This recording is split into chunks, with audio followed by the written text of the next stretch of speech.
And good evening. It's week number 2 of the Coach's Cage program here on 3KG, thecage.com. Very happy to welcome in some of the coaches already. The early arrivers, the Eastern timers, as we say here, usually come in first. And speaking of newcomers, Bill Kage. Bill, good to see you from the IL. Yeah, it's been a rough couple of weeks, but hopefully all behind me now, and looking forward to some better health and some good high school football. Let's recap last week's scores locally here, will you? Sure.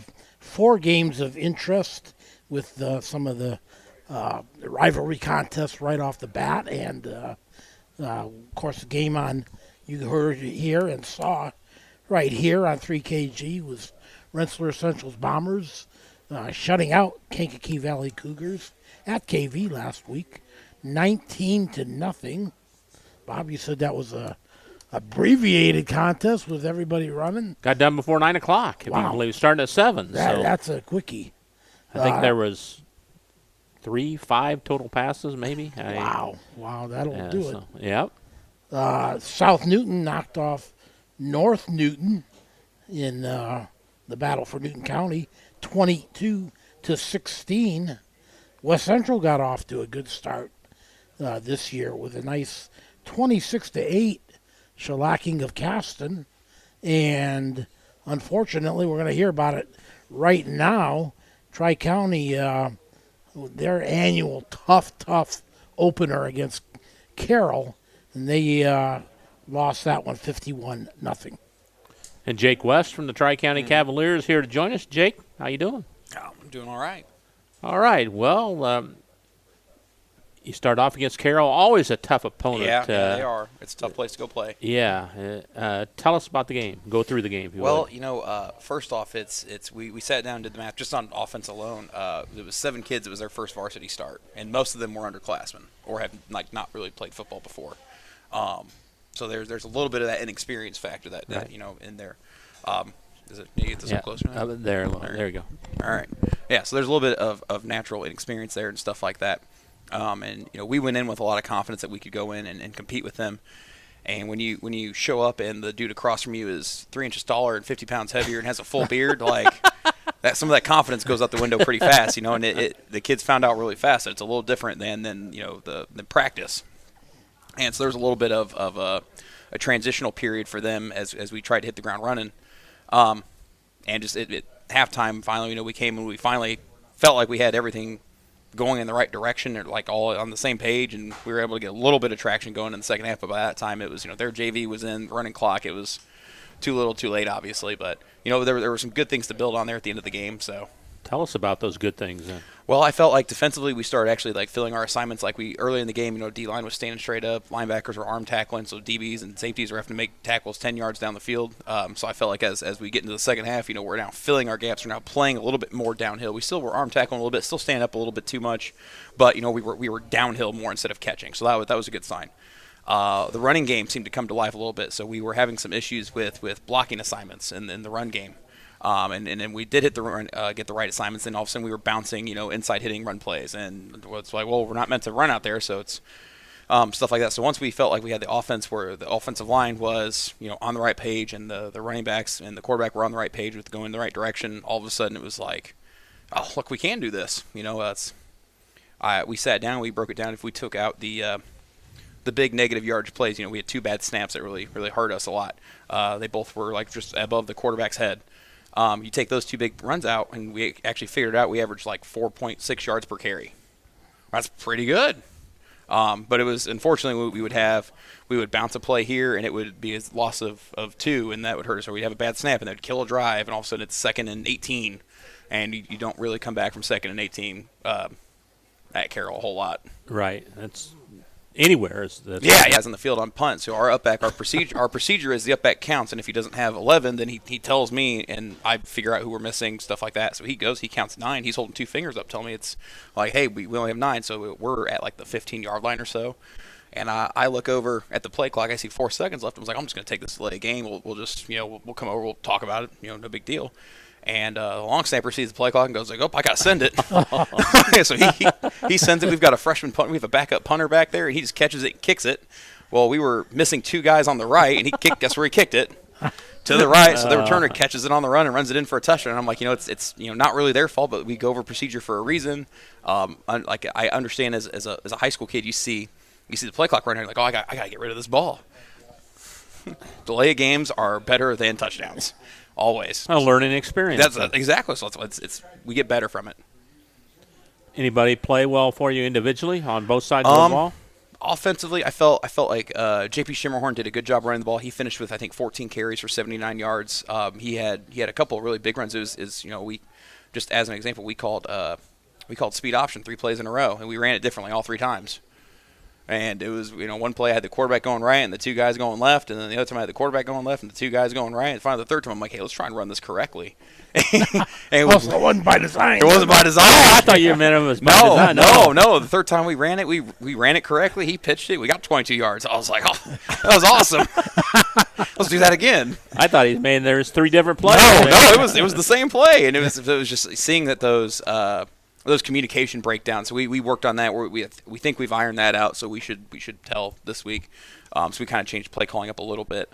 So I think it'll be simpler, and they'll be able to hit the ground running a little bit faster. How did your offensive line hold out for you guys? They're like I said, they're young, and the guys across from were bigger and stronger than them. So I felt early on we did a bad job of firing out and playing aggressively, so we were allowing Carroll to reestablish line of scrimmage just kind of whenever they wanted, which was all the time. And then as the game went on, we kind of started to battle back a little bit. We started to get accustomed to the speed of the game and the physicality of the game, and stuff like that. I felt like interior, our offensive line did a decent job overall. Our tackles really struggled with staying engaged on blocks. We worked on that all week, and they've gotten a lot better. But no, I felt like it was not the showing I was expecting from them, but I feel like the end of the game was closer to what they're capable of. Because weren't you an offensive lineman in college and South? I was. So I was very upset. And I told them, I was like, it's a mentality. Like, there's something about playing offensive line. You're taking another human being and you're moving them against their will to another location. I'm like, that's a mentality right there. If you don't have that, you're going to struggle at that spot. So getting them to buy into that and understand that it requires a little bit of physicality and nastiness just to do the job at a high level. So, like, we were an inside run last week, and I saw a kid pass setting an inside run. I was like, what are you doing? what are you doing? Setting up for that pass, right? I was like, it's inside run, dude. There are no receivers. So it's stuff like that, like getting them to realize, like, it's a mentality. Downhill attack is a work in progress. But like I said, we're young. It'll come with time. Who are your key receivers this year? Our key receivers, and I told them this after the game. I was like, I did a terrible job of getting you guys the ball because they are some pretty good athletes, and I didn't do a good job of getting them their touches. So Riley Hughes is a sophomore, and he's I call him Debo Samuel. Like that's, I just call him that practice because he'll do a little bit of everything. He'll come in, he'll take some reps at quarterback, he'll take some reps at running back, he'll run routes. So I'm just like, hey Debo, like, what's up? And he embraces that role. Then we have Kevin Martinez on the other side, who Kevin is a wrestler who doesn't. I don't think he quite realizes how athletic and how fast and how powerful he is. He hasn't made that click in his head yet. Like he's still very unsure of himself. But like every now and then he just we call his alternate personality K Money. And when K Money comes out, like he's money, but it's getting him to realize that he can do that all the time whenever he wants. Bryce McMorrow does a great job, Braden Lanou, and then Eric Minnick is a track guy who's never, I don't think he's ever played football before. He's coming out and he's fast. So we're working on getting him some touches too. What'd you say to your ball club after the game? I said it was a learning experience. We kind of, I didn't harp on it too much on the field. We had our Monday meeting. We talked about it, and I had a nice long list of negatives. I highlighted the positives, read a nice long list of negatives. And I kind of stressed to him. I was like, guys, it's hard to win games. Like it's hard to win anything really. Like it just is. And I was like, you can do everything perfectly right and still lose. So you have to make sure that you do everything as right as possible, as consistently as possible, to give yourself the chance to win multiple games. And with them being in a spot where last year they didn't win any games, and I think the year before that they finished right around 500, I think. They're not super accustomed to winning. Right. Like they're just not. So they're not used to having to do those little things. They're not used to having to do what it takes to win to expect to win consistently. So getting them to understand that procedure on punt is important. It's important. We do it for a reason. how we do one thing is how you do everything. So that's the big thing that we really harped on this week. Do you believe in the theory that teams learn the most from week 1 to week 2, or do you not buy into that? Not necessarily. I believe each game is like a separate entity. Like you go like I'm sure Carroll didn't learn a whole lot from week 1, but they play Delphi this week. They're probably going to learn a lot week 2. So it's you look at the individual games and like you have an opportunity to learn more from one game versus another. Now week 1 usually I would say like there's a lot of unknowns. So you play week 1, you have an opportunity to learn a lot anyways. But I feel like with how young we are, like we have an opportunity to learn a lot every week. So hopefully it's from succeeding. I'm hoping, but no, like we just have an opportunity to learn a lot every week. So, Jake, who's helping you out? Who do you have on staff with you this year? So Scott Lucci is my assistant head coach and defensive coordinator. He does a great job with the kids. He's also the wrestling coach, so I just love putting wrestlers in charge of defense because they all just they're good at tackling. I love it. Like if you could put 11 dudes that are all wrestlers on defense, I would be so happy. You don't have to teach them tackling ever. It's awesome. And then Steve Schimmerhorn, he's working with our wide receivers and DBs. Dave Dunfin is a volunteer. He's helping out with me on the O-line and D-line. So I can bounce around to practice, go look at other things. Matthew Bowman and Jamie Wirtz are helping out with the junior high. And, yeah, I think that's pretty much it. I think you guys, are you able to field the junior varsity? Yeah, we are. We have a few kids who came out a little late, so they're not quite eligible yet. I think they should be eligible after this week of practices. You played a game too. We JV did. Game, We went to Carroll with I think 15 kids. Wow. And they had like 29. So it's you look at the kids, you're like, hey, like I'm proud of how you battled. I'm proud of how you fought. Coach said there were a handful of individual guys who really went above and beyond. Some took leadership roles because like that's the thing with JVs. It's so hard to find leaders because none of them are naturally leaders on the team. So it's like who finds that role as a leader of the JV. I thought Lucas Idlewine did a great job of that, and he's actually getting the start this week at center. And he's been showing a lot of in the varsity game. Yeah, in the varsity. He's getting to start in the varsity game. He did a really good job. So that's important. JV games are important. They are. Like, he showed he was ready for it. We have a guy who Tyson Jordan plays center, D-line. He's on like every special teams. So I was like, hey, we're going to try and give you a little bit of a breather this week and let you focus on defensive special teams. Lucas can come in and give us, a consistent look at center, and we don't really have to worry about it. And if something happens, like we can still bring you back over here to play center, but like this helps you stay fresher for the rest of the game because Tyson does a lot for us too on the defensive line. We're talking with Tri-County coach Jake West. Jake, home opener Friday night. Mm-hmm. Tell us who you play and a little bit about the game. So we play Attica, and their roster looks like a mirror image of ours. It's very young. I think they have 5 juniors and seniors, and the rest are all sophomores and freshmen. So I think they only have 19 kids on their team, but that means that they have 14 freshmen and sophomores. So that's good for the future of their program. So we have I think 3 seniors and 2 juniors. So we're literally right there with them in terms of experience. So I think it'll come down to can we get accustomed to doing what it takes to win football games before them, and I'm really hoping that the lights of Tri-County are what our boys need.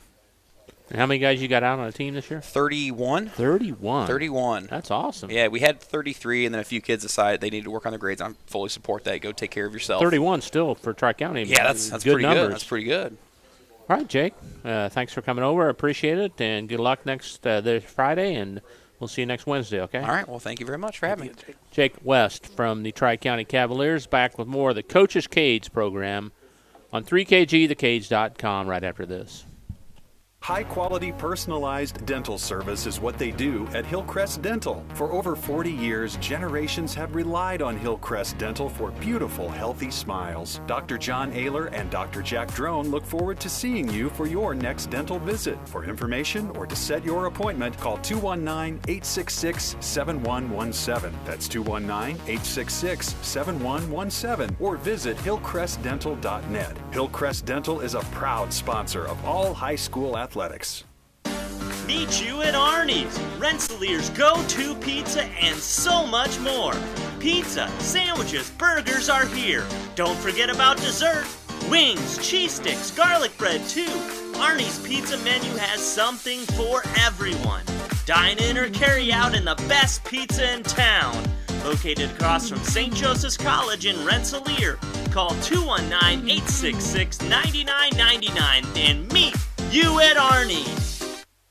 Pulver Psychological Services offers psychological counseling, consultation, and assessment. Locally owned and operated, Pulver Psych focuses on solutions for the community and serves as support for individuals, families, and organizations. Whether you're in need of personal, family, or success counseling, Pulver Psychological Services can help you reach your life goals. Increase work satisfaction, have better relationship compatibility, improve sports performance. Get in touch with Pulver Psychological Services by visiting pulverpsych.com.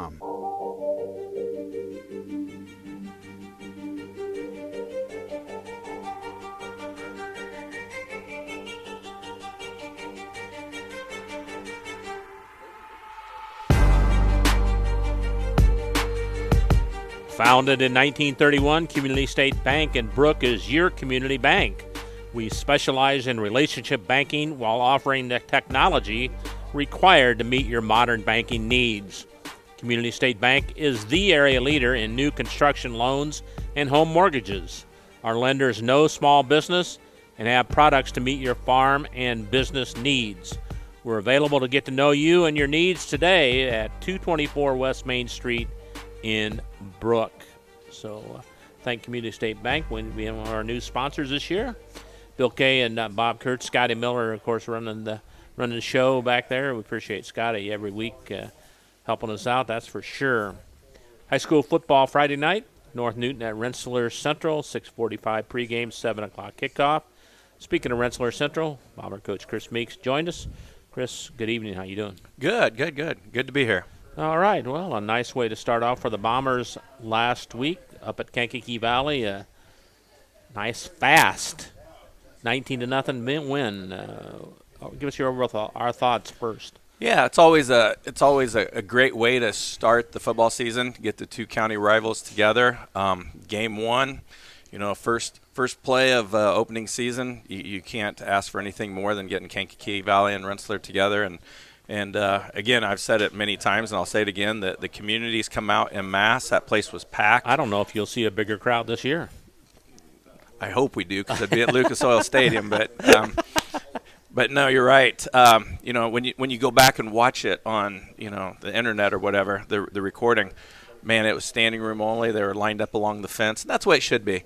Both teams were I thought both teams laid it on the line for 48 minutes. It was a good, hard-hitting contest. We ended up winning 19-0, but I thought it was a good competitive game throughout the 48 minutes. Take us through it. Yeah, we got the ball first. Went on a decent little drive. Got out past midfield, and we had our offense stall. Had to punt, and they moved the ball down, probably to about our 40-yard line, maybe down to the 35, and then our defense dug in, held them on downs. And then we put together a beautiful drive and marched right down the field and scored. And I thought that was important. Anytime you go into a hostile environment on the road against a rival like that, it's important to get on top. We need something positive to happen and get their crowd out of it a little bit, get ours into it. And especially, when you look at our team, we have so many sophomores and young kids playing. It's important for them to get that confidence right from the get-go. So we did. Sophomores with experience, so. We do. We have several sophomores with experience, but we also have some sophomores and juniors and seniors with not as much experience. True. So, it was a good pick-me-up. North Judson with Coach Radke back in the day, and that's kind of how we modeled our program. Tough, hard-nosed, grinded-out type football, mix and play-action pass, and strong defense and sound special teams. So we knew exactly what they would do. We knew they would be disciplined, fundamentally sound. When you look at that game, there was just a small handful of penalties, which we committed to back-to-back to get in a 1st and 35 situation, which we addressed this week. But it was a clean game, no turnovers. It was a clean, hard-hitting game. Coach, I know you guys are real busy and doing all kinds of stuff all summer long. Did some of those things pay off already in game one? Were you able to see your team do some things that you wanted to work on this past summer? Absolutely, and that's the great thing about Indiana. Back when I played, and a lot of us older guys, we didn't have summers like that. We could come lift, we could run, but we couldn't really do anything with a football. until August. Then we had to cram it all in 3 days, and it was crazy. But now, we can learn a lot about ourselves in June and July, so we can install our offense, install our defense, work on some things, some personnel. And don't get me wrong, we're still tinkering, and we'll continue tinkering for 9 weeks till we get to the playoffs. But we found out a whole lot about ourselves in June and July, that things that we were able to apply in a game situation, the true test. And I thought we saw a lot of good things. Some things that we still need to fix, but a lot of good things. Well, Bill, I don't know if you know or not, but Rensselaer's got a new running back this year. You know what? I cheated a little bit and watched your broadcast, but Caden Rowland. It didn't take many plays before you figured that one out. What a game he had for his first game as a Bomber. He did. He was excited to get going. What a great young man. I knew him last year playing football against him, but to actually get to know the young man and being able to coach him and just see his work ethic and what he brings to the table. He's a great addition to our team. He really is.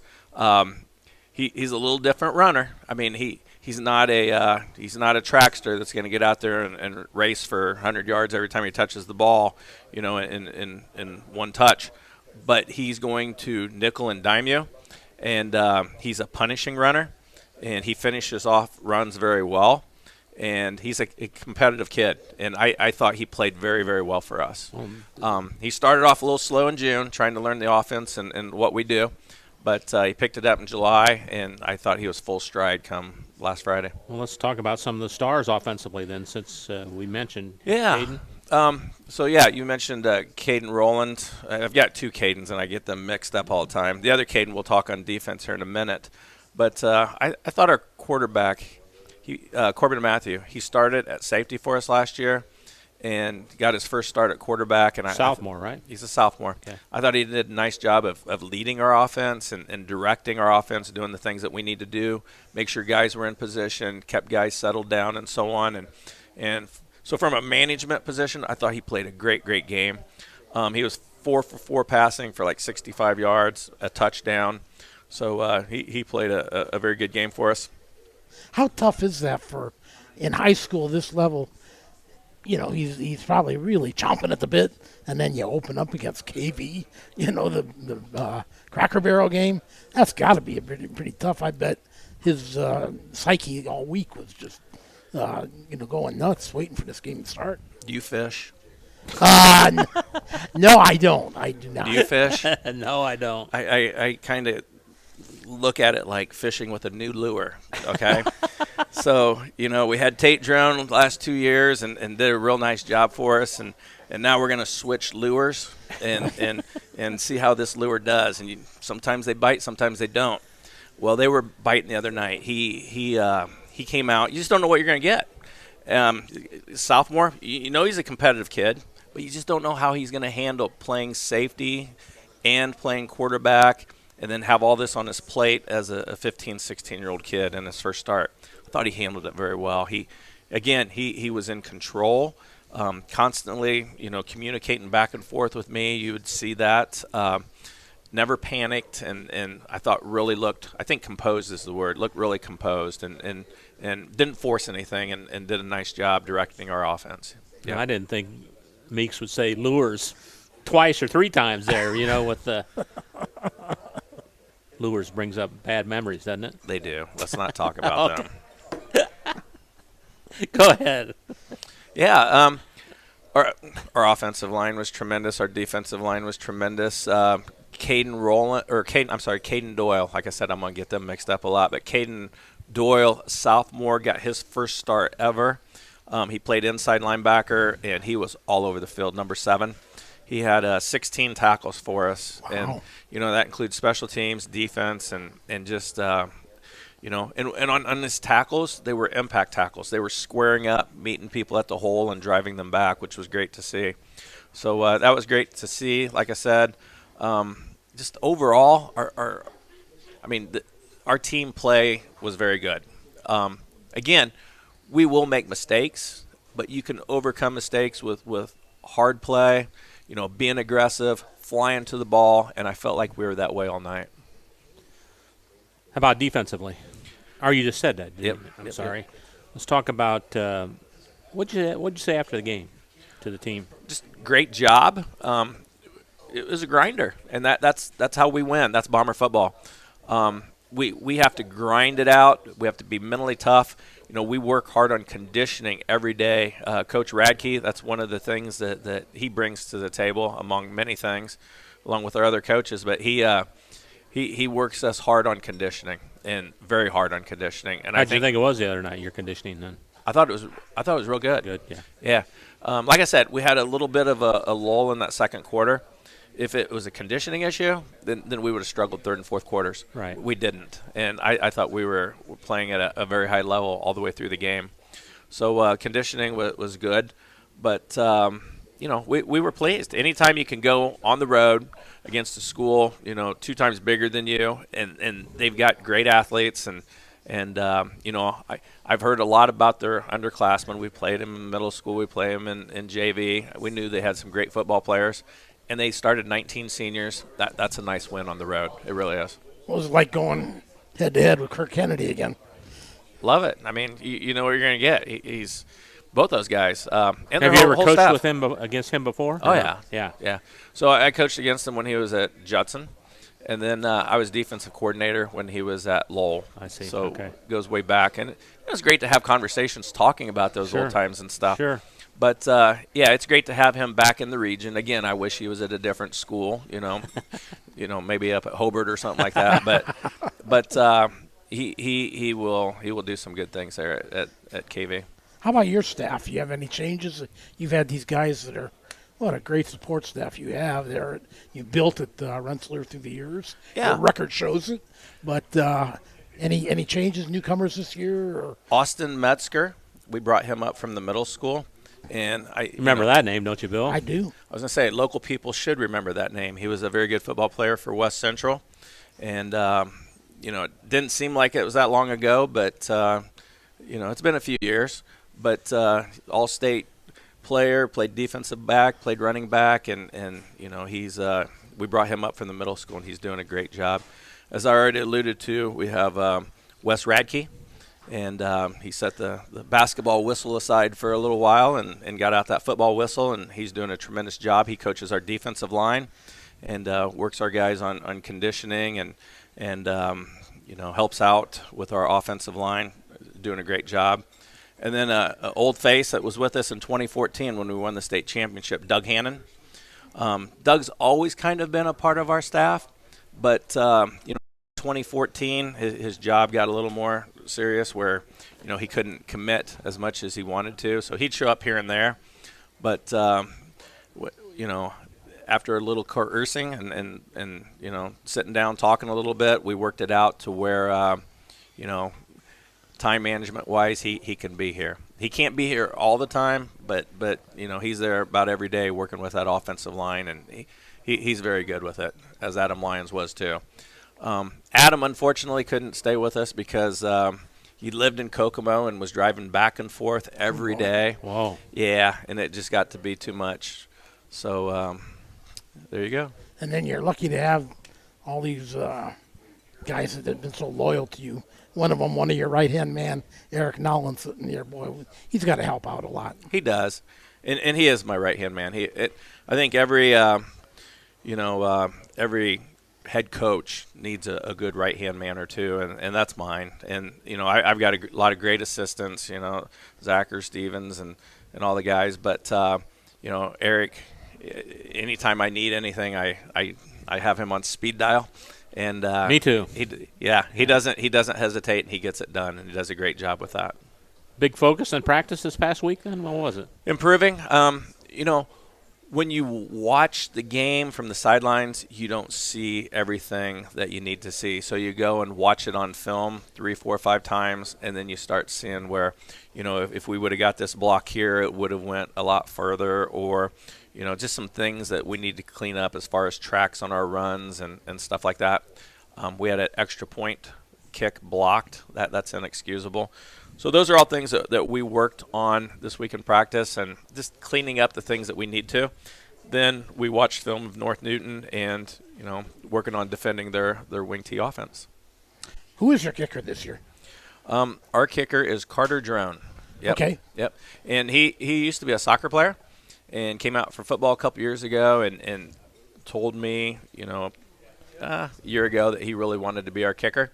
And I said, well, okay, you work at it and you can be our guy. Because we got it set up now where we could go and share athletes, so we could get a soccer kid if we wanted to. But we turned it over to him, and that's his job, and he will do great things with it. So we're very confident. And then Corbin Matthew will be our punter, and he's done a nice job as well. Let's talk about North Newton. They are struggling with numbers this year.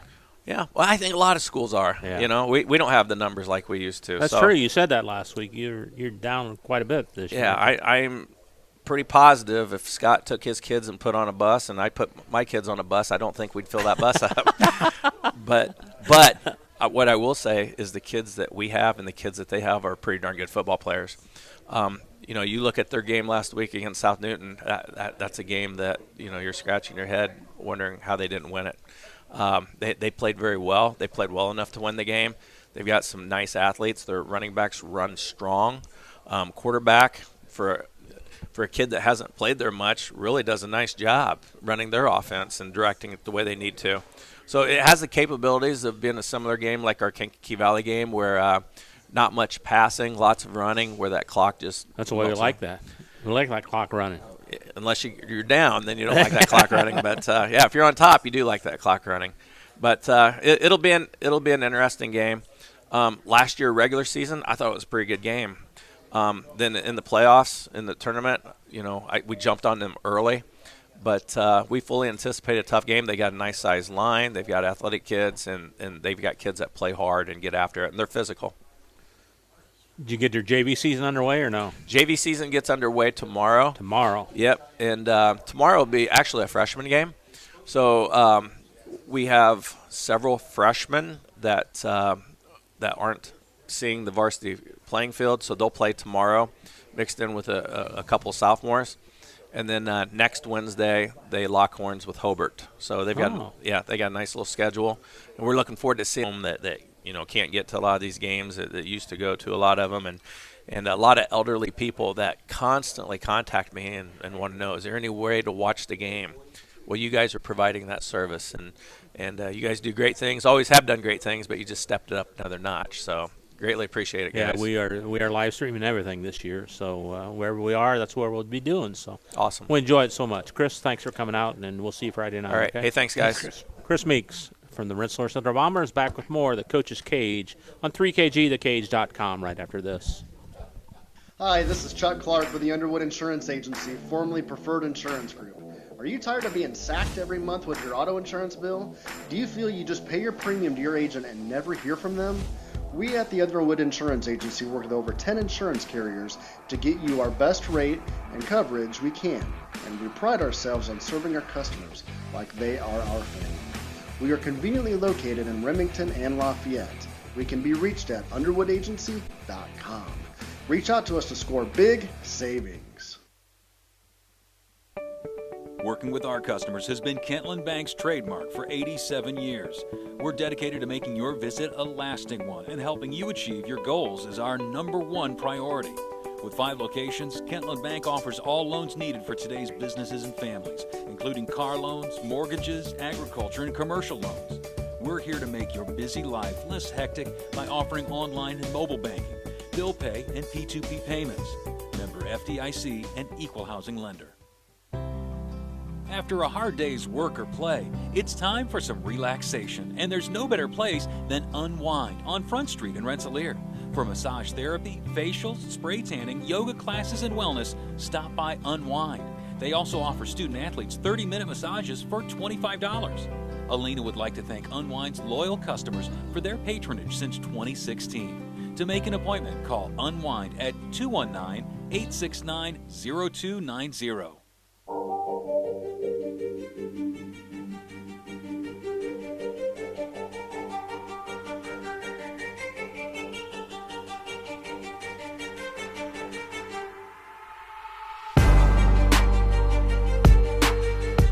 Back on the Coach's Cage.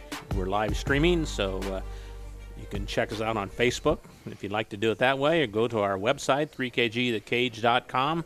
Click on our link there, or on Facebook, either way. So, and we'll have them on archived on YouTube. So eventually, so you can, if you want to go home and watch it after the show's done, we encourage that too. So yeah, and you tell me that if you have a smart TV, you could put it up on a big screen. Yeah, absolutely. I was cool watching that game last week. I put it on YouTube on our television, and 3KG The Cage pops right up, and you can go to whatever game you want to watch and watch it right there on YouTube. It seems like our numbers constantly have gotten stronger on archive visits, more so than people that pick up the game live. That they'll come back and our numbers will grow tremendously. Watch it on their time. That way they can pause it when they need to. Go and whatever.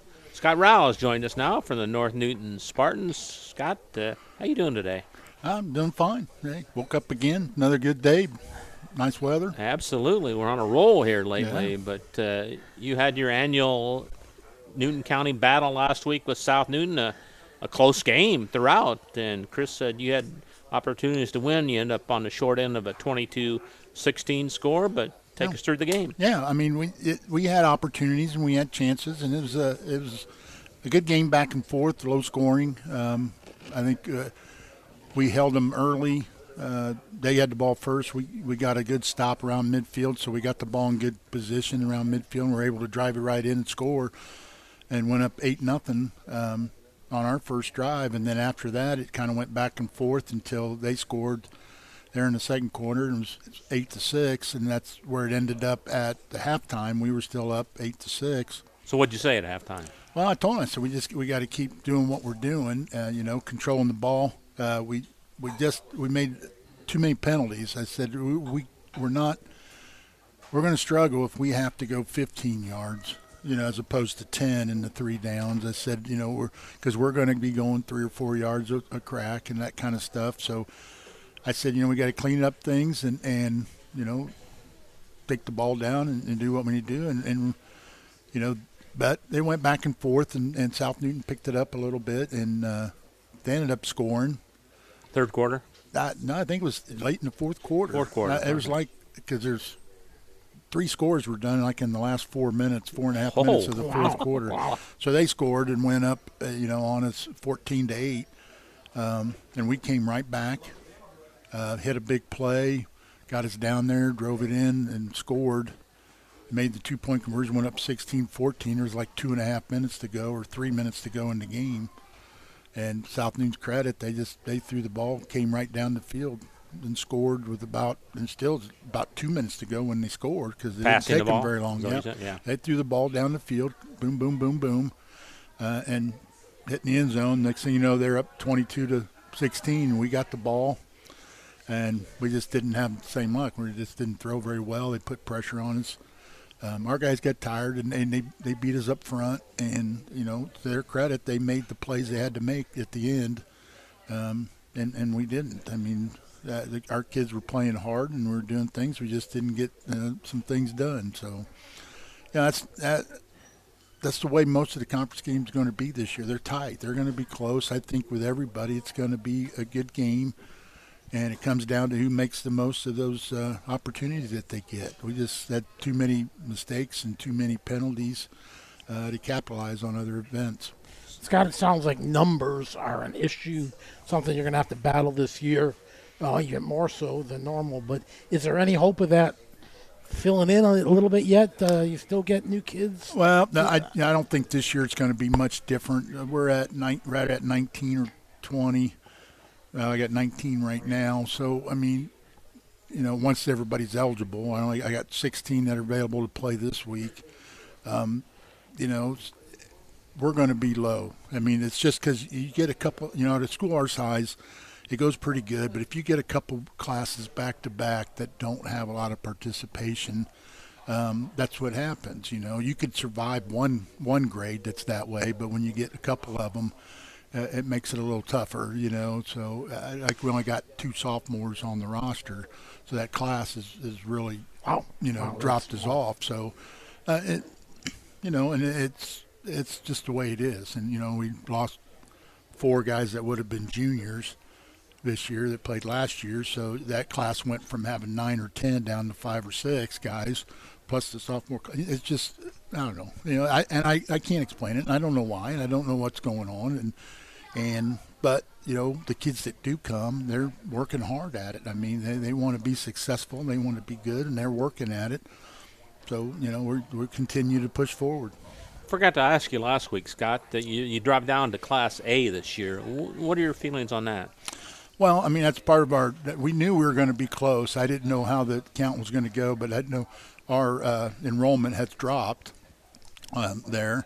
And so I knew we were going to be right, probably just below the 2A, because the last several years we were just like 3 or 4 schools into 2A. So we were at the very bottom of 2A. And then we dropped another 30 kids, probably overall enrollment. So next thing you know, then we're, I thought it was going to be that. I'm good. That's where we should be. We should be in single A and competing in that, because I think we're probably still going to go down a little more.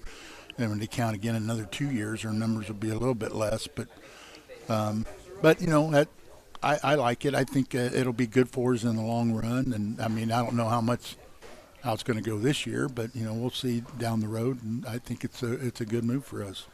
So take us through some of the positives and some of the negatives from Friday night. Well, the positives, I'd say, we did some things that I wasn't sure if we were going to be able to do.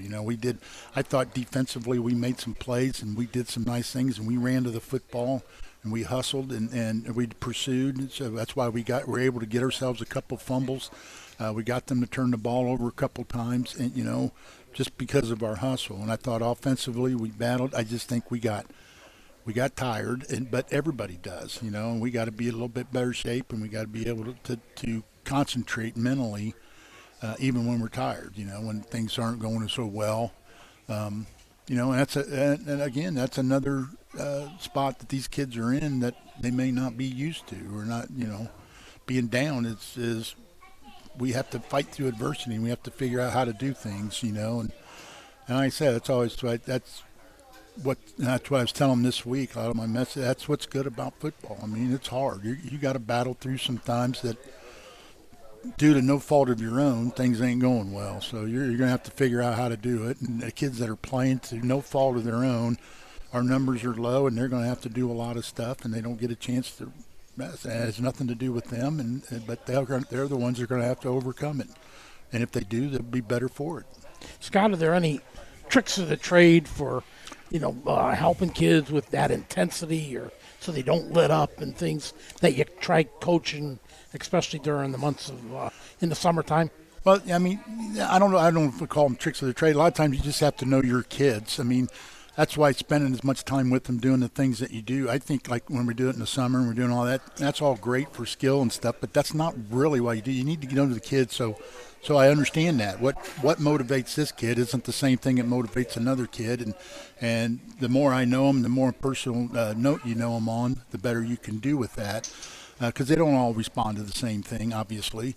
But, for the most part, we didn't spend as much time this summer together as we needed to, as we were working on other things and trying to get things figured out. And, but we're doing that now. I got the young kids; they're getting a lot of playing time. I got freshmen that probably would have, in most years wouldn't have seen the field, but they're getting a lot of playing time, and we're hoping that pays off in the long run. It's one of those things where it's. Your good news is, you're really young. That's right. Bad news is you're really young. So it's one of those situations. We got kids playing that, they're giving me everything they got, and that's all I can ask for. And we'll see what happens. Tell us about some of the people that played well for you offensively and defensively the other night. Well, I thought, Red Fox came in and he's done a nice job playing quarterback. For a kid who's never played quarterback, or at least that I know of, unless it was when he was really young and Pop Warner or something. But as far as with us, he hadn't. And he just stepped into the role, and he's trying to figure it out and run the team and get the timing right and get things right. I thought he played really well. I thought. What year is he? He's a sophomore. He's one of the 2 sophomores I have, and he stepped in and he's doing pretty good. Having to play both ways, and he's learning the quarterback and. And he had some good things, and he had some things that you could tell that he's not experienced at it, but he's working at it, and he comes to practice every day, great attitude. He's working at it, wanting to learn.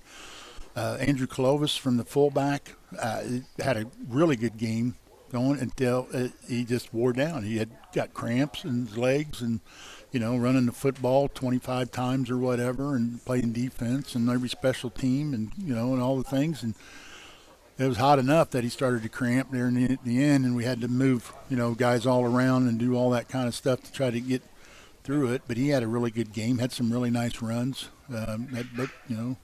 did really well. Connor Scatella had a good game from the halfback spot and from linebacker, making a lot of plays. And Caleb Johnson, the other halfback and a middle linebacker, also. All those guys did what they needed to do, those skill guys. And then, Cale Ellinger had a fantastic game out the split end, made 2 really nice catches, out jumping a guy and out battling a guy to get the ball, one on the sideline and another on a deep one that set up our last touchdown, where he just went up and out jumped the guy and caught the ball, right before he went out of bounds. It was a nice, great catch. Got the sideline excited, got everybody excited, and then we went in and scored. Unfortunately, we couldn't hold on to that lead, but he did a really good job, and we're really happy for him because he's the kid that got, that tore his ACL last fall. Yeah, he wasn't really expected to play football. Well, they weren't sure, He tore it last year, and then he had the surgery and he had everything, and he didn't get back in the winter, and he didn't even get back. He was trying to get back. You could tell they got a little worn down, a little tired, but they played well early. No paperwork, and he names those names off like it's pretty darn good. Well, when you got like 15 guys, that ain't hard. That's true. You don't have many to memorize, do you? I don't have to remember a lot. What's been the focus on what you're trying to work on this week in practice? This week we just worked on. We went simple. I mean, I told him our game plan isn't complicated. I mean, we got to get. I said offensively, we need to be able to get 3 yards of play. Just let's find a way to get 3 yards every play, and we can keep the ball. So 4 downs, we'll get a first down. We'll just keep the ball. I said, because we're going to need to eat some clock and get some things done to keep ourselves there. I said, I'm not, we're not going to go out and throw the ball 40, 50 times a game because, A, we can't do it. B, Bill, it's going to be another quick game Friday night. I think so. I mean, on my part, because I'm trying to take as much air out of the ball as we can. So you burn a 40-second clock every time. Yeah, a lot, and you're trying to do stuff and keep it running. I want to run the ball, mainly because our guys get tired, and I'm trying to control that aspect of how much they have to defend, which takes a lot more energy than playing offense. Because offense, I know where I'm going. Defense, I got to react to stuff, so that usually takes a lot more energy. So I don't want to burn everything. Have them running routes and throwing the ball, or those guys will be exhausted and won't be able to finish the game. So we're gonna buckle down and try to do what we can do. And I told them going in, I said, we got to play as hard as we can for as long as we can, and we'll see what happens. Coach, I know we were a little bantering and joking before you got on the air here, and they came up your schedule. You have just a gauntlet that open up for the first 4 weeks of the schedule every year. I mean, is there anything that'll ever change? Or? Yeah, it's going to change. I mean, South Newton is obviously a conference game, and we have them first, and that's a normal thing. But it's really hard playing a conference game right off the bat because you usually like to push them back a little bit. So we've been working to try to get that done. But you're right. This week 2, 3, and 4 is with Rensselaer, then North Judson, then KV is for us is a physical gauntlet. Not just the wins and losses or any of that, but just physically, those schools having the bigger kids and they're able to beat up on us a little bit. I'm trying to make sure we get them out of that healthy, and then we'll start back in our conference season, which will be good. And right, but next year we move. South Newton's going to move to week 4. So the KV game is dropped after this year. KV game is dropped. North Judson game is dropped. So you found opponents in those weeks? For those, yeah. So week 1 we're going to play Carroll, which I don't know if that's much better after what I saw did in Tri-County. But we're going to play Carroll in week 1, and then 2 we still got Rensselaer. Week 3 will be Lake Station. We're going to pick up, and then week 4 will be South Newton, and then a little better then. Yeah, and then I know in week 7 we're still looking for a game because Delphi's dropping us also from that week 7 because they're for something but their conference too, but we're still looking for a team there. Tell us about Rensselaer. Rensselaer is they're big. They're big up front. They're strong and they're powerful, and they're. You say that every year. I know, and they are. If I compare to us, they're bigger than we are. They're stronger than we are. They got some guys that are probably faster than some of our guys, and they control what they do. They do really well. It's hard to simulate, so it's really hard in practice to show what they're going to do. That offense, that single wing does, and so it's hard to mimic that, and we know that going in, and we like playing it.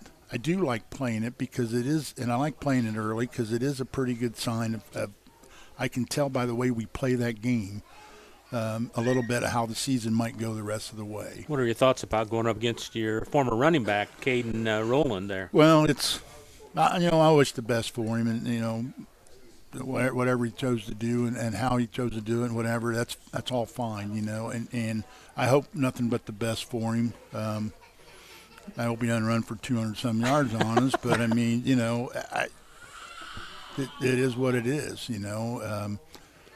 He's a great kid. He works hard. He does all the things you're supposed to do. I'm happy he's going to get some success, hopefully this year. Keys for the Spartans to hang in there Friday night? Well, the key is, like I just said, we got to be able to hang on to the ball some, take the air out of the ball, and be able to move it down the field, hopefully get some first downs. I just don't want to get in a situation where we can't get a first down, so the defense is out there all the time. They're not going to hold up very well probably. But, we'll see. Maybe I'm wrong in that aspect, but I think going in we got to be able to control the ball a little bit and run the ball some, so they don't have it very often. Obviously no JV team this year, right? No, okay. Sir. I do, but they play on Fridays. So well, you got to do what you got to do with the numbers, right? That's right. I got a lot of freshmen that are playing on Friday nights. Well, you can tell the Spartan fans you can watch the game on 3kgthecage.com Friday night, right? That's right. Check it out on 3KG. All right, Scott. Thanks a lot. Thank you. Scott Rao from the North Newton Spartans. Back with more of the Coach's Cage right after this. In agriculture, preparation is important. Dedication is you deciding what to plant and then asking what it will take for a good crop. How much work will it take to produce the final crop? In sports, preparation is vital in becoming the best you can be. Dedication is a will of achievements for a winning desire. Corbett Farms encourages everyone to do their best by having a winning spirit, attitude, and achievement. Your positivity will make a difference. Corbett Farms is proud to sponsor high school sports. Meet you at Arnie's, Rensselaer's go-to pizza and so much more. Pizza, sandwiches, burgers are here. Don't forget about dessert. Wings, cheese sticks, garlic bread too. Arnie's pizza menu has something for everyone. Dine in or carry out in the best pizza in town. Located across from St. Joseph's College in Rensselaer. Call 219-866-9999 and meet you at Arnie's. Reinforcements Designs is a full-service graphic design, screen printing, and sign shop. They offer logo designs, screen printing, banners, signs, vehicle lettering and graphics, airbrushing, vinyl letterings, digital printed graphics, freehand engraving, and more. 37 years of design and graphics, Reem Bontrager will help you come up with a customized project of your ideal or plan. Just ask, give Reinforcements Design a call at 219-866-8626 for your next graphic design project.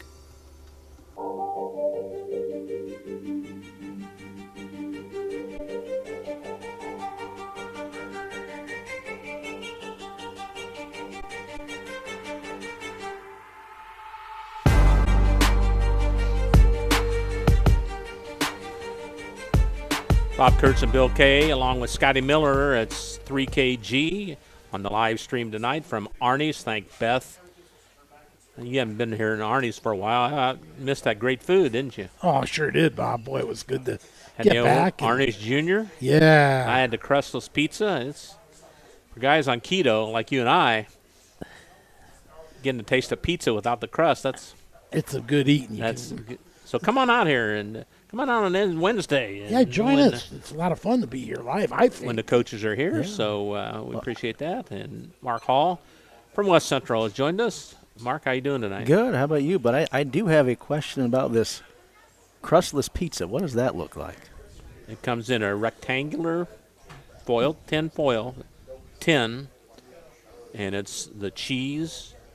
I had sausage and pepperoni and cheese and the sauce all mixed together. It's for us guys that can't eat regular pizza, that's a good substitute. So that's brand new on the menu here at Arnie's. So, well, you start off with a nice 26-8 win over Caston. Yeah, we played really well. Tell us your thoughts on that before you start talking about the game. Going into it, we knew that they had lost their main guy from last year.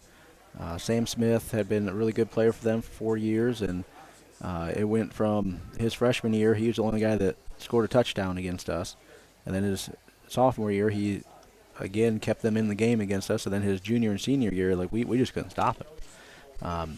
So we knew he was gone, and then up front, they were a little bit younger than what they had been the last couple of years, so we really felt pretty good about our chances, being able to do some things that we weren't able to do the last couple of years against them. Is he playing college football? I am not sure on that, but he was a really good athlete for them. They do have several upperclassmen skill guys that have been around for a while.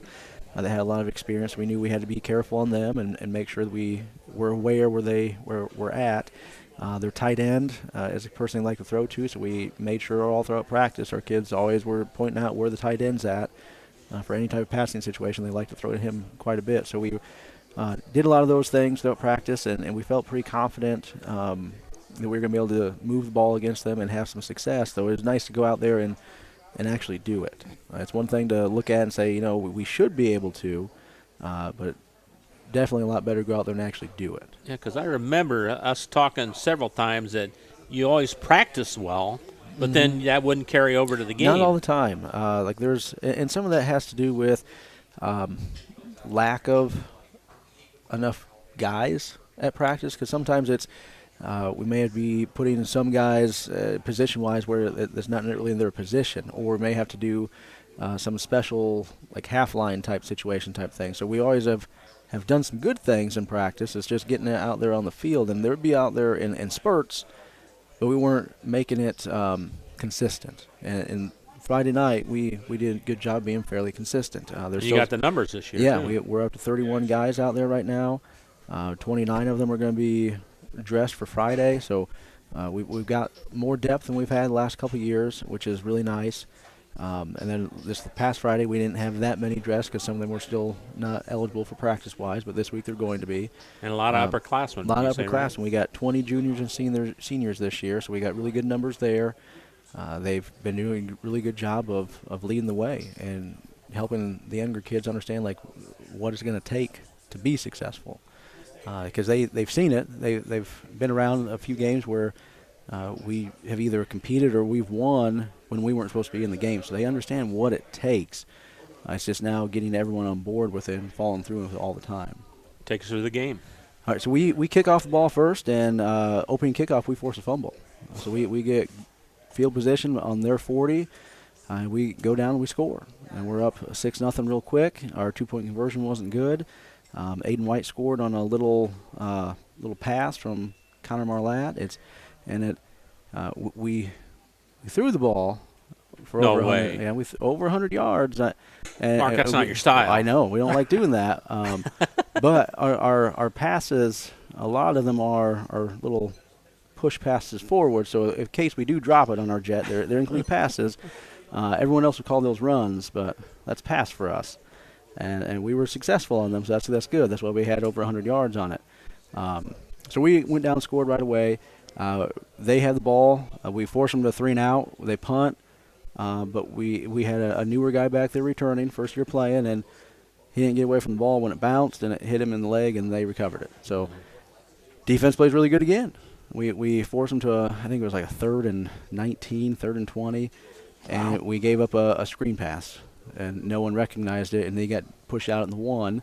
And we, again, for 2 plays, do really good on defense, push them back, and it's a 3rd and I think it's like 3rd and 9, 3rd and 10, something like that. And our corner mixes up a coverage, and we don't cover their outside guy, and he's wide open in the end zone. So they went and scored. They went for 2. They got it. So they're up 8-6. First quarter. First quarter still. They kick off. We get they kicked out of bounds. We have decent field position, and we go down. A couple plays later, we score again, and we take the lead 14 to 8 at that point. Aiden White scored again on another one of the little pitch passes there, and I say took it around the edge and went 37 yards for a touchdown on it. So we're up 14-8 at the end of the first quarter. Second quarter, both teams really didn't do much at the beginning of it. Going into late the first half there, we have a chance going in with about 2 minutes to go, a little bit under. We're dry. Our defense played really well. A veteran defense you have back? Yeah. Both sides of the ball is very. We had 3 seniors on the roster last year. One was injured for quite a bit of the season. Two guys we lost at both sides of the ball. So a lot of experience, and the defense played really well. Caston was trying to a lot. We were able to get a lot of pressure on the quarterback. Made a lot of passes uncomfortable for him. Got several sacks in there. So we did a really nice job up front getting after him. We were able to rotate a lot of people up front in the defensive line, which is something we haven't been able to do in the past. But we were able to rotate, I think it was about 7-8 guys in there. And wow. we were able to keep our guys fresh, and it was really paying off by the second half. We were able to get a lot more pressure on the quarterback, and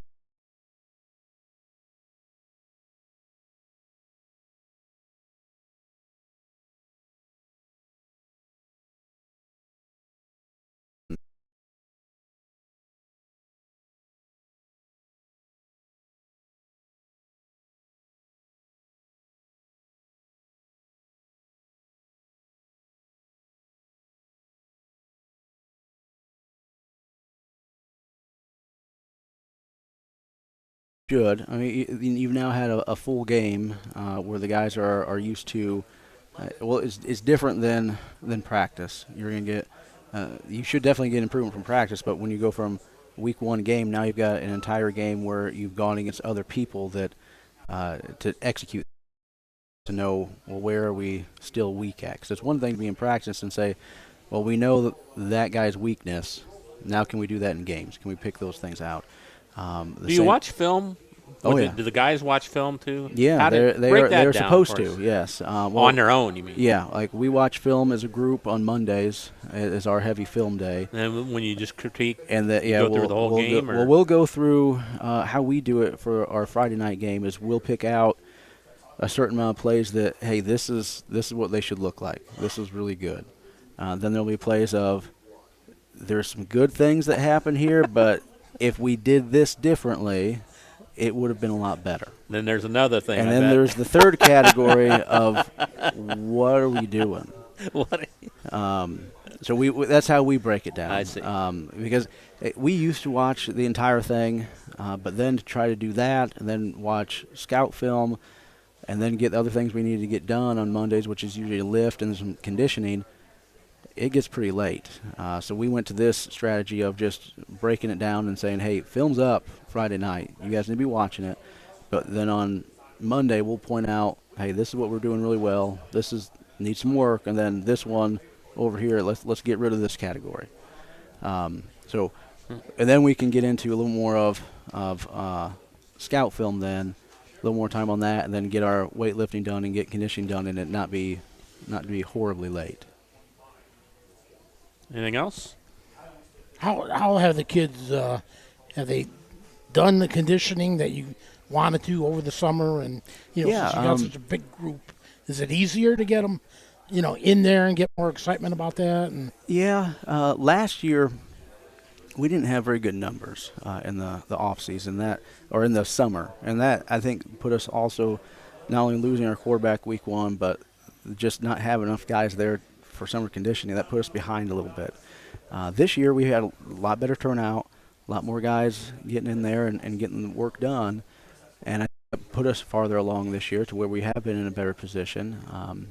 And that they complain about it all the time about having to run, but I tell them, like, hey, if you're going to be successful, you have to be in shape. Like there's no team out there that's out of shape and successful. So it's one of those things where they understand we have to do it, and they'll complain about it, and then when we start doing it, then they'll just usually they get quiet and they just do it. And that's been a nice thing to see out of this group, is just they'll do it and get it done, and not really complain about much of anything else while we're doing it. But they've done a nice job with that. The cramping issue we've got to take care of, but that will come hopefully with them listening to us about hydration as well, because that's one of the things we get on at the end of practice to make sure we're hydrating constantly, and making sure it's the right hydration, not pops and things like that, which they tend to think that, well, if I drink some pop, that's some fluids, but not the good kind. What's up for Friday night? Friday night we're heading up to Lake Station for a 7:30 Eastern kickoff. A little hard to tell some of the things with Lake Station. They've got more numbers than they had last year. We scrimmaged them last year, but they have a new coach, so they have a new offensive system. They've got a lot of the same guys back, so you can recognize some of them. Defensively, they're running the exact same stuff, so that was one of the things we noticed. And last year in the scrimmage, we had success against their defense, so we're hoping to be able to repeat that on Friday night. Offensively, they've got a really athletic quarterback, and that guy might give us some problems. He was the same guy as was there last year, but with the new system, last year they were under center with him.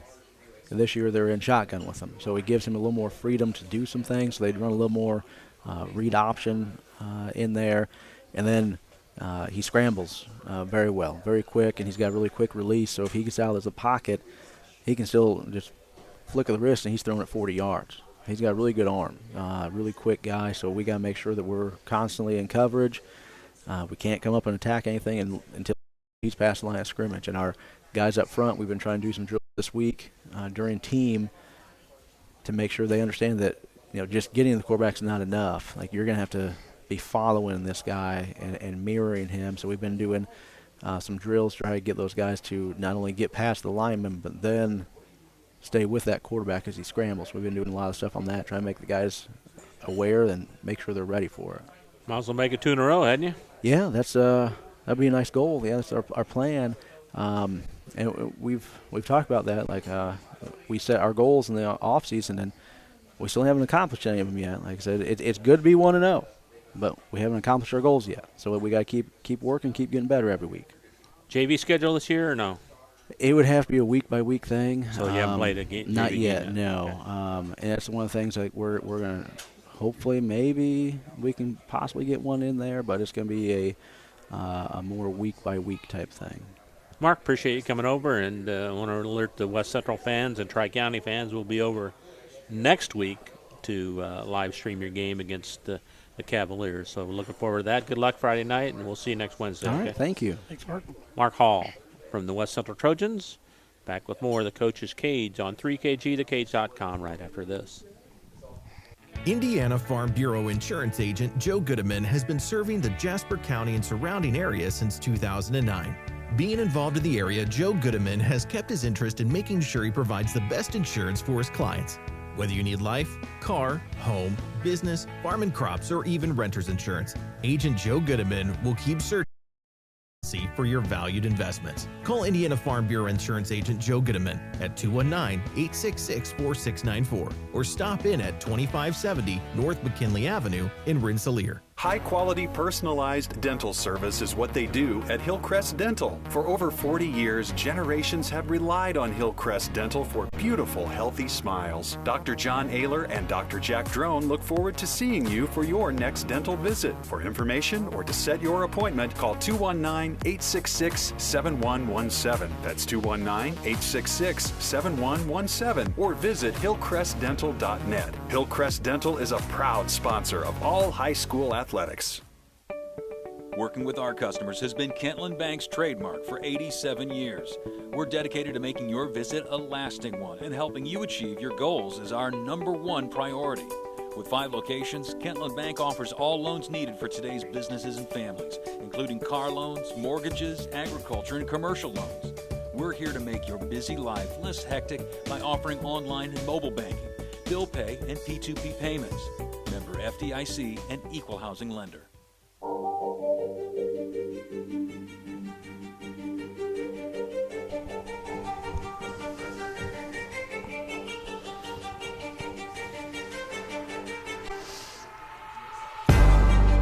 Founded in 1931, Community State Bank in Brook is your community bank. We specialize in relationship banking while offering the technology required to meet your modern banking needs. Community State Bank is the area leader in new construction loans and home mortgages. Our lenders know small business and have products to meet your farm and business needs. We're available to get to know you and your needs today at 224 West Main Street in Brook or by calling 219-275-2441. That's Community State Bank in Brook, one of our fine new sponsors. We appreciate anybody coming on board with us. That's a big deal. So yeah, very much so. The guys that have been with us and stayed with us, and I got a name for you. You know who runs the show there, don't you? Community State Bank in Brook. Yeah, Brock Eisenminger. I remember that Hey, name. I knew you would. I knew you would. Down To thank north. Brock and the guys there. North Newton. Fame Yeah, there you go. Certainly. All right. Speaking of South Newton, Brad Beavis is here, and Brad, good to see you. How you doing? Good. How you guys doing? Doing good. And Rebels, hard fought, always against North Newton. I don't care. It's a tough game every year. How many players each team has or what they are. It's always a battle, and you guys prevailed by 6, 22-16. Before you start talking about the game, give us your thoughts. You know, like you said, it was just a hard-fought game. You know, we knew they were going to be shorthanded, but they didn't disappoint. They came out and played hard like North Newton always does. It seems like they always have some hard-nosed kids, and they always fight. And, you know, they gave us fits. They took the opening drive, their opening drive down and scored. And then the second half, they had the opening drive and took it down and scored again. And those were the 2 touchdowns, fortunately, for us. But, you know, they did well with what they had. We've been in that position where we've had defensive battle. Like I said, we stalled out, gave them the ball back. And they went to go up 8-6 or 8. First quarter. First quarter. Okay. You know, rest of us there. The second quarter, punched the ball in, get our conversion. So we're down 8-6 halftime. Do you try to kick extra points or go for 2? We will. We haven't worked on it a lot, and once we got down 8-6, you kind of have to kick at that point. So we decided that we needed to go for it on our first touchdown. After that, it kind of just dictated that we had to go. So we didn't kick any field goals, but we will this year. You know, we work on it and stuff. We just didn't feel like that was the right calls for that game. So, but we'll see us kick. So at halftime, you were. So right before halftime, we kind of lucked in. I think they mismanaged the clock a little bit. We were able to tackle them on a 4th down inside the 20 and take a shot at the end zone with about 6 seconds to go. Evan threw the ball just a little bit long to Corbin Cruz, and he didn't come down with the ball anyways, but he would have been about a step or 2 out of bounds. But we could have had a lot of excitement going into halftime. But we didn't, so we go in at 8-6 and then come out. And North Newton, I can't remember how much they took off the clock, but it had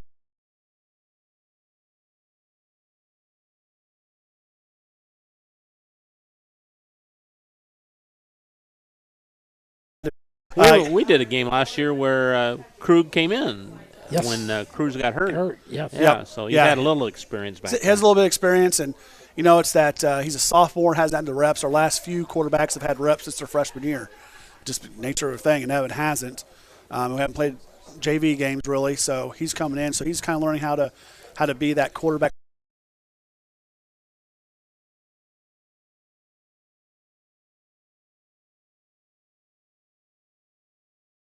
Are pretty decent. That we're going to give the defenses some, and it's kind of whoever defense can step up and get a stop. I think it's going to be the difference in the game. But I think it's going to be an offensive game personally. What do you yourself as a coach pass run? What's the percentage that you like to do? Oh well, I don't call.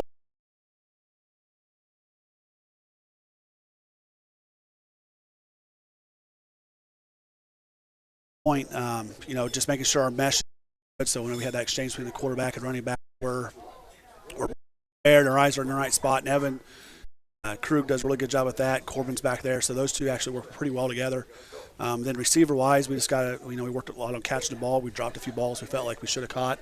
3KG, thekage.com, where we saw this gentleman's team last week. Bill, I forgot to tell you about the atmosphere there. My golly, that might be the biggest crowd we see all year. Week 1. KB and Rensselaer, a county rivalry. Kirk Kennedy from KB Coach has joined us. That's a pretty darn good crowd. Well, it sure was. Great atmosphere for, our kids and our fans. Great night. Just, on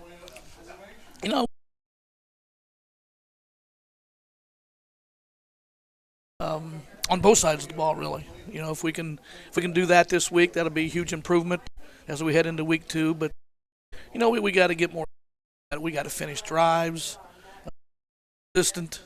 We took care of the football pretty well. And no turnovers from either team. Yeah, and very few penalties. It was. Overall, really, when you look